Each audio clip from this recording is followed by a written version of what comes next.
जिंदगी किराए का घर है, एक ना एक दिन बदलना पड़ेगा। मौत जब तुझको आवाज देगी, घर से बाहर निकलना पड़ेगा।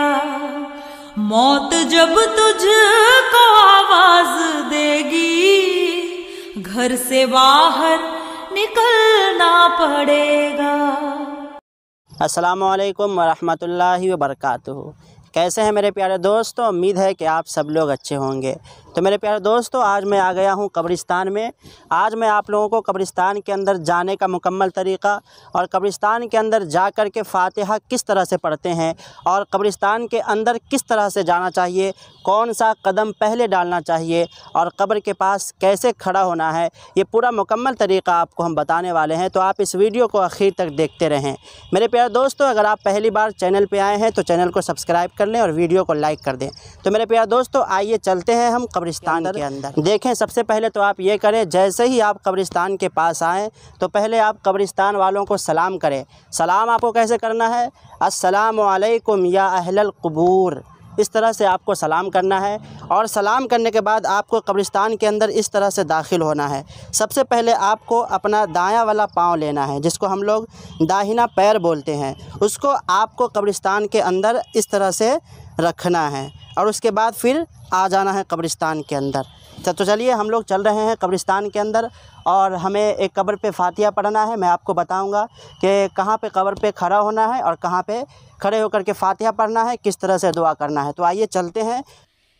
जिंदगी किराए का घर है, एक ना एक दिन बदलना पड़े। तो मेरे प्यारे दोस्तों, थोड़ा कब्र जो है ना ये अंदर में है, इसलिए हमें तकलीफ़ हो रही है जाने में। मेरे प्यारे दोस्तों, हम लोगों का आखिरी आराम गाह तो यही है। मेरे प्यारे दोस्तों, सब इंसान को यही आना है। बहुत सारे लोग दुनिया में गरीब और अमीर करते हैं, उनको सोचना चाहिए कि हम इतनी बड़ी बड़ी बिल्डिंगें बनाते हैं, लेकिन उसमें कितना दिन रहना है? मुश्किल से 50 साल, 40 साल, ज़्यादा से ज़्यादा 70 से 80 साल। फिर तो उसके बाद हमें इंतकाल करना ही है, फिर आना यहीं पे है। तो मेरे प्यारे दोस्तों, देखिए मैं एक कब्र के पास आ गया हूँ, लेकिन हमें खड़ा कहाँ पे होना है ये हमको समझना है। तो मेरे प्यारे दोस्तों, देखिए ये कब्र है। मैं इस कब्र के दाहिने तरफ खड़ा हुआ हूँ। अगर आप चाहें तो कब्र के किसी तरफ भी खड़े हो सकते हैं, चाहे दाहिने हो या बाएं हो या फिर पाँव की तरफ हो या फिर सिरहाने की तरफ हो।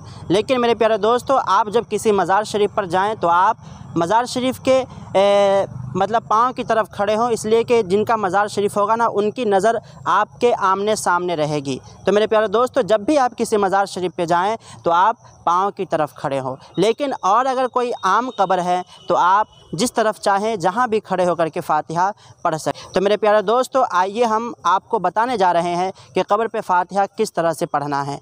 देखिए मेरे प्यारे दोस्तों, कब्र पे फ़ातिहा पढ़ने का कोई नया तरीक़ा नहीं है। जिस तरह से आप अपने घर में फ़ातिहा पढ़ते हैं, उसी तरह से आप कब्र पे भी आकर के फ़ातिहा पढ़ें। तो मेरे प्यारे दोस्तों, आइए हम एक छोटा सा तरीक़ा आपको बताने जा रहे हैं कि कब्र पे फ़ातिहा किस तरह से पढ़ें। देखिए मेरे प्यारे दोस्तों, हमें एक मरतबा कुल या अय्युहल काफ़िरून पढ़ना है, 3 मरतबा कुल हुवल्लाहु अहद पढ़ना है, 1 मरतबा कुल औज़ु बिरब्बिल फ़लक पढ़ना है और 1 मरतबा कुल औज़ु बिरब्बिन नास पढ़ना है। फिर 1 मरतबा सूरह फ़ातिहा अलहम्दु शरीफ पढ़ना है।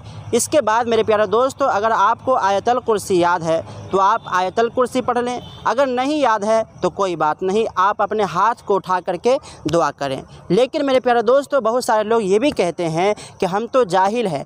देखिए मेरे प्यारे दोस्तों, ये वहम आप अपने दिलो दिमाग से हटा दें कि हम जाहिल हैं। मेरे प्यारे दोस्तों, चाहे उसे थोड़ा सा ही इल्म क्यों ना हो, लेकिन है ज़रूर। देखिए अलिफ लाम मीम बिस्मिल्लाहिर्रहमानिर्रहीम, ये भी तो कुरान शरीफ की एक आयत ही है ना। तो आपको ये याद ही है, तो फिर आप जाहिल कैसे हुए? इसलिए आपको ये कभी नहीं सोचना चाहिए कि हम जाहिल हैं। मेरे प्यारे दोस्तों, देखिए जो लोग कहते हैं कि हम जाहिल हैं, उन लोगों को मैं कहना चाहूँगा कि आप जाहिल अपने आप को ना समझें। लेकिन आप जब कब्र के पास आते हैं तो आप ये कहते हैं कि हमें कुछ आता नहीं। तो मेरे प्यारे दोस्तों, यहाँ पर आ कर के कोई ज़रूरी नहीं है कि आप कुछ पढ़ें ही, या फिर कोई ख़ास ऐसा नहीं है कि कब्र पे ये चीज़ पढ़ा जाता है। है। आप कुछ भी आकर के पढ़ सकते हैं, आप कुछ भी आकर के पढ़ के ऐसाले सवाब इनके नाम से कर सकते हैं। तो मेरे प्यारे दोस्तों, मैंने फातिहा पढ़ने का मुकम्मल तरीक़ा आपको सिखा दिया। अगर आपको कुछ नहीं आता है तो आप यहाँ पर कुछ भी पढ़ सकते हैं। सुबहान अल्लाह, अल्हम्दुलिल्लाह, अल्लाहु अकबर, कुछ भी नहीं आता है फिर भी आप या अल्लाह, या रहमान, या रहीम, इतना तो कोई भी बंदा बोल सकता है। तो ये बोल करके आप कब्र वालों के लिए दुआ करें, इंशाअल्लाह ताला आपकी दुआ कबूल हो जाएगी अगर अल्लाह ताला ने चाहा। तो मेरे प्यारे दोस्तों, यही था तरीक़ा कब्रिस्तान में आकर के फातिहा पढ़ने का। तो मेरे प्यारे दोस्तों, उम्मीद है कि आपको मेरी बात समझ में आ गई होगी। तो मिलते हैं इंशाअल्लाह ताला फिर दूसरे वीडियो के साथ। जब तक आप दूसरे वीडियो का इंतज़ार करें। अस्सलामु अलैकुम व रहमतुल्लाहि व बरकातुहू।